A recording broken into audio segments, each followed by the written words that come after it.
நான் உங்கள் நண்பன். இன்னைக்கு உங்கள்ட்ட நல்லபடியா பேசணும்னு நான் நினைக்கிறேன்.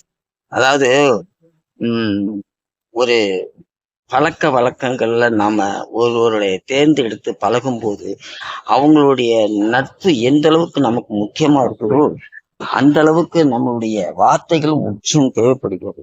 அதாவது நல்லா பழகிட்டு ஒருத்தரை பகிர்ந்து கொள்வதும் அவர்களிடந்து இருக்கிற சின்ன சின்ன குறைகளை நினைத்து நாம தவறாக நினைப்பதும் அது தவறு இல்ல.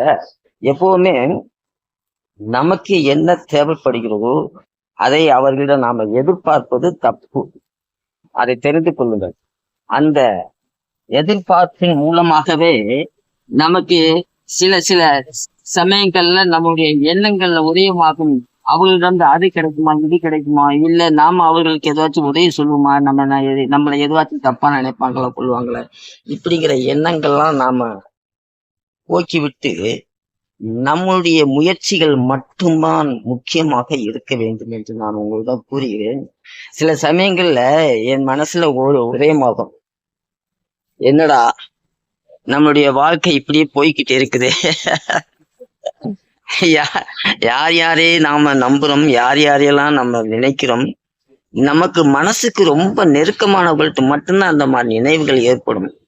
எல்லாருமே மனிதர்கள், உலகத்தில் எந்த மூலையில் இருந்தாலும் சரித்தான், எப்படிப்பட்ட பாசைகள் பேசினாலும் சரித்தான், எந்தெந்த ரூபங்கள் இருந்தாலும் சரிதான், அது மிருகம் மனிதர்களாக இருந்தாலும் சரி, மனிதர்களாக இருந்தாலும் மனிதன் தான். அந்த மனிதனுடைய குணங்கள் மட்டும்தான் ஒரு வித்தியாசங்களை காட்டும்.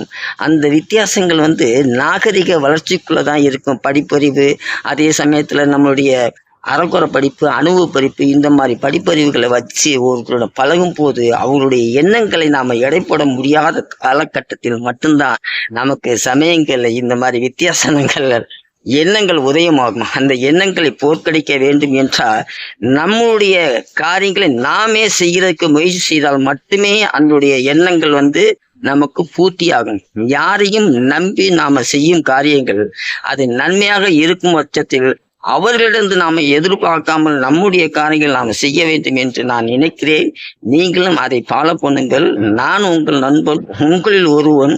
இன்று போய் நாளை வருகிறேன். வீணாக மனதை போட்டு குழப்பிக் கொண்டு மற்றவர்களை குறை கூறுவதை விட நம்மிடம் இருக்கும் குறைகளை சரி செய்து கொண்டு வாழ்க்கை சீராக ஓட்ட வேண்டும் நான் நினைக்கிறேன்.